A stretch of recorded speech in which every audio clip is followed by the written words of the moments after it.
دوستو، کچھ قبریں خاموش نہیں ہوتی، کچھ لاشیں سوتی نہیں، اور کچھ غلطیاں زندگی بھر پیچھا کرتی ہیں۔ چار دوست ایک ویران جنگل میں گئے، ساتھ ایک پرانا قبرستان۔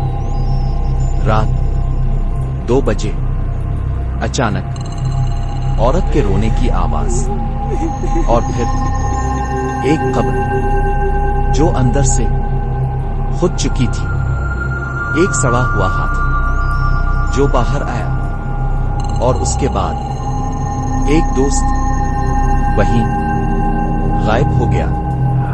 گاڑی کے ٹائر کٹے ہوئے تھے اور شیشے پر خون سے لکھا تھا، تم نے میری نیند خراب کی، اب تم سو گے ہمیشہ کے لیے۔ لیکن اصل خوف تب شروع ہوا جب وہ چیز قبرستان میں نہیں بلکہ گھر کی کھڑکی پر دستک دینے لگی۔ ٹھک ٹھک ٹھک۔ سوال یہ ہے، وہ لاش قبر سے کیوں اٹھی؟